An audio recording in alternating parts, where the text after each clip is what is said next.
महाराज श्री, पिछले 5 सालों से जीवन में अंधकार छाया हुआ है, कभी भी सफलता नहीं मिल रही है। जीवन में आगे क्या करूं क्या ना करूं समझ नहीं आ रहा। सफलता किसे माना है आपने? महाराज जी, श्री जी मैं पढ़ाई पूरी की और मैंने श्री जी से कहा कि मैं अब क्या करूं। तो उन्होंने मुझे कुछ संकेत दिए थे कि आप सरकारी में जाइए और प्रभु की सेवा करिए।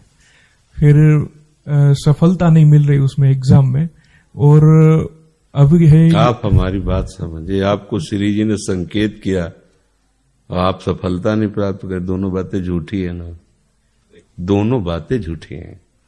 आप सत्य को स्वीकार कीजिए। श्री जी के संकेत को आप जानने लगे। आप श्री जी के संकेत तो तभी जब आप उनकी मन की बात जान लेना, तो आप कितने बड़े सिद्ध हो गए। और फिर सफलता किसकी चाहते हो? प्रकृति जन्य की। आप श्री जी के संकेत को जान जाओगे तो श्री जी के प्रेम की सफलता चाहोगे, लोकवत नहीं। और ये लोक की सफलता, सुनो पहले, प्रारब्ध के अधीन है। इसकी सफलता के लिए श्री जी से प्रार्थना मत करो। हमारी बात समझना। विद्यारण्य जी एक बहुत बड़े महापुरुष हुए हैं। उन्होंने अपने माता पिता को सुखी करने के लिए, धन प्राप्ति के लिए गायत्री अनुष्ठान किया। ब्राह्मण कुल में जन्म हुआ था। एक पुरस्चरण 24 लाख गायत्री होता है। उन्होंने एक पुरस्चरण किया, 2 पुरस्चरण किया, एक बार भी कोई धन की प्राप्ति नहीं हुई।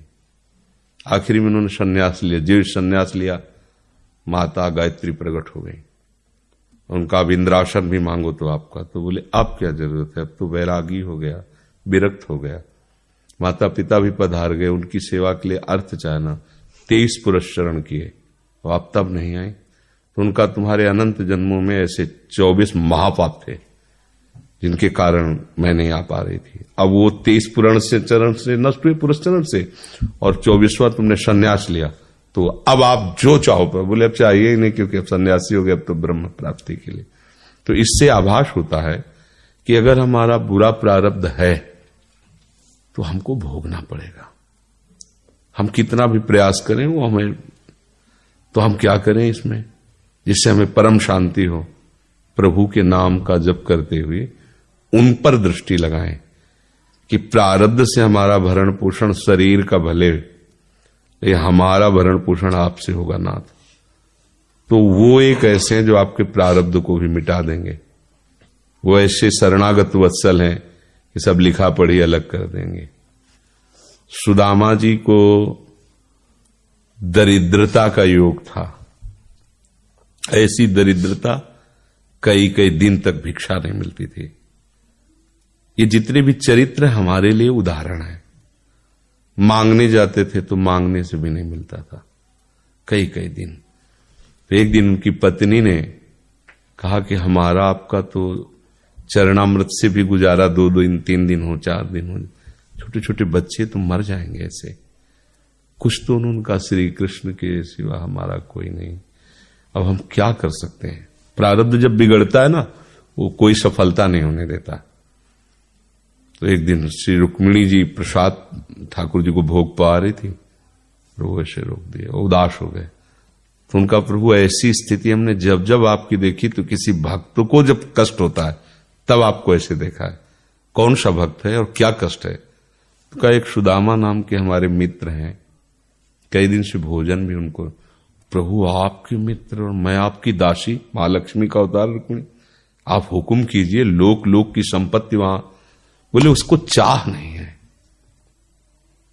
हमारे मित्र को चाह नहीं है, और चाह ना होने पर हम विवश हैं। अगर वो चाह कर ले तो सारी व्यवस्था हो जाए। तो बोले पैदा करो जाके चाह। बोले उनके हृदय में तो नहीं पैदा कर सकते, हम भी, क्योंकि जिस हृदय में भगवान का आश्रय और निरंतर चिंतन है वहां माया की चाह नहीं होती। बोले उनकी पत्नी के हृदय में, बोले प्रयास करते हैं जाके। भगवान संत वेश में गए, भिक्षाम दे, निकली। अतिथि का सत्कार करना गृहस्थ का धर्म होता है। हाथ जोड़ा और कहा, हम असमर्थ हैं, आपको भिक्षा नहीं दे सकते। क्यों? बोले हम अपवित्र हैं, हमारे ऊपर सूतक लगा हुआ है। किस बात का सूतक?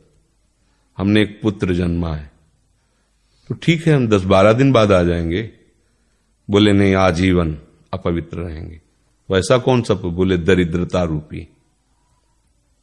विद्वान की पत्नी है तो ऐसे उनका दरिद्रता रूपी पुत्र का जन्म, अर्थात सीधे कि मैं नहीं दे सकती या देने योग्य नहीं, ऐसा न कहीं उनका मैं अपवित्र हूं। तो उनका दरिद्र कैसे हो सकती हो? जिनके पति के मित्र द्वारिकाधीश भगवान श्री कृष्ण है, वो दरिद्र कैसे हो सकता है? एक बार कहो ना अपने पति से। चले गए। जो सुदामा जी आए तो उन्होंने कहा कि देखो आज एक अतिथि आए थे, उनको मैं कुछ नहीं दे पाए, मुझे बहुत कष्ट है कि मेरे पुत्र और आए हुए अतिथि का भी हम स्वागत नहीं कर सकते, उनका भरण।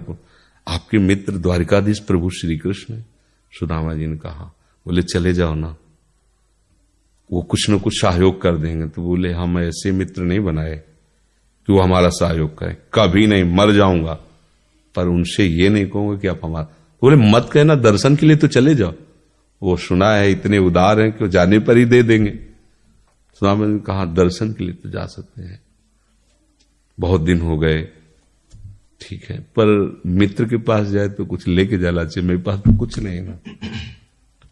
पड़ोस में जैसे किसी से मांगने गई तो अरे समय जब बिगड़ता कोई नहीं होता साथ। एक ने थोड़ी उदारता दिखाई तो चावल पछोरने पर जो आगे कणका होते चावल के, जो प्राय वो लिए सुदामा जी ने कहा हमारे प्रभु भाव के मुख है, कुछ ले जाएंगे, खाली हाथ तो नहीं है। पोट्री में सारांश में बता रहे हैं, द्वारपालों ने देखा कि हड्डी हड्डी शरीर में कई जगह से फटे वस्त्र, बेवाई फटी हुई, मतलब दिखाई दे रहा था दरिद्रता की मूर्ति है। तो उनका किससे मिलना है तुमको? तो उनका श्री कृष्ण से। बोले संभाल के बोलो, क्योंकि पार्षद है, अनंत कोट ब्रह्मांडों के नायक प्रभु के ऐसे बोले कोई श्री कृष्ण को ऐसे गली आए। उनका जाके तो तुम बोलो ना, श्री कृष्ण से जाके कह दो कि एक सुदामा नाम के ब्राह्मण आए हुए। पार्षद गए, प्रभु बड़ा अजीब आदमी है, आपका नाम बिना किसी सभ्यता के ले रहा है। वो कह रहा श्री कृष्ण से कह सुदामा, कूद पड़े। भगवान दौड़े, वो पार्षद, वो सब की ब्रह्मा जी शंकर जी आते हैं तो वहां खड़े रहते हैं घंटों, भगवान ऐसे भागे जाके। सुदामा जी को पता चला हमारे रुक्मिणी जी के महल में, रुक्मिणी जी के पलंग पर बैठाते हैं, स्वयं चरण पखारते हैं सब। अब ये वैभव, क्या हालचाल है, कैसे हो? प्रभु आप सब जानते हो, आपकी बड़ी कृपा है। तो ब्याह हो गया, हाँ ब्याह भी हो गए, बच्चे भी हो गए। हमारे पास आए हो तो कुछ तो लाए ही होगे। अब वो सड़े से कपड़े में चावल, कैसे बड़ी बड़ी वो वैभव, महारानियां सब, भगवान का। चुप ऐसे बोले, देखो फिर चूक कर रहे हो, हमारे हिस्से की चोरी पहले की थी और फिर चूक कर रहे हो। अपनी हिम्मत नहीं पड़ रही थी, इतने महामहिम प्रभु को कैसे हो तंदुर। भगवान ने ऐसे छीला, ओहो आज तक मुझे ऐसा स्वाद नहीं मिला। भगवान बड़ाई कर रहे, देखो रुक्मिणी जी की आंखों में आंसू आ गया उधर से। भगवान पकड़ लिया हाथ, बस प्रभु हम आपकी सिवा नहीं रह सकती। और भगवान तो सुदामा जी का स्वागत समान को दिन अच्छे कपड़े पहनाए। जब चलने लगे ना तो भगवान की तरफ वो देखते, मतलब कामना नहीं पर कि देखा पत्नी कह रही थी जाओगे कुछ लोग कुछ चले प्रभु, हाँ ठीक, इधर से ऐसे चले जाना, हाथ भी खाली। प्रभु ने कहा देखो ये कपड़े जो है ना महंगे हैं, रास्ते में तुम्हें चोर बदमाश तुम अपनी पोशाक पहने इनको उतार दो। बोले बड़ी कृपा, कपड़े भी उतार दिए और रास्ते में सोचे देखो निगेटिवली सोच रहे, मेरे श्री कृष्ण मुझे कितना प्यार करते हैं। उन्होंने इसीलिए नहीं दिया कि ये दरिद्र कहीं संपत्ति पाकर मतवाला होकर मुझे भूल न जाए, मुझे कितना प्यार करते हैं। प्रभु के प्यार में मगन होकर सुदामा पुरी खड़ी जैसे द्वारिका। तो उनको भ्रम हुआ कि मुझे लगता है चलते चलते मैं पुनः द्वारिका आ गया। तो आप पूछ रहे हैं कि ये किसका है? भगवान के पास विधाता है, उनका प्रभु ये तो गलत हो गया, इनके भाग्य में हमने लिखा था क्षय श्री,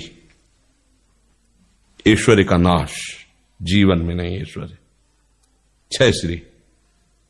भगवान ने उसका उल्टा कर दिया यक्ष श्री। जैसे कुबेर का अथाह धन का खजाना, त्रिभुवन का खजाना वही है कुबेर के पास, जैसे कुबेर का खजाना तो यक्ष श्री। तो कहा प्रभु, तो उनका इन्होंने एक पुण्य किया है, अनंत ब्रह्मांडों के समस्त जीवों को तृप्त कर दिया है। प्रभु खुद को खाने को नहीं तृप्त, बोले मेरे रोम रोम में करोड़ करोड़ ब्रह्मांड वास करते हैं और इनके तंदुलों से मैं तृप्त हो गया, अनंत ब्रह्मांडों का भंडारा हो गया। उसका जो पुण्य होता है लिख दो इनके भाग्य में। अब किसी की चलेगी प्रभु के आगे? तो एकमात्र प्रारब्ध को मिटाने वाले भगवान है। कर तुम अकर तुम अन्यथा कर तुम। तो आप भगवान की शरण होकर उनका नाम जप कीजिए और उनसे प्रार्थना कीजिए कि आपको उचित लगे तो समस्या का समाधान कर दीजिए, नहीं तो मुझे समस्या से लड़ने का बल और विवेक दीजिए, बात बन जाएगी।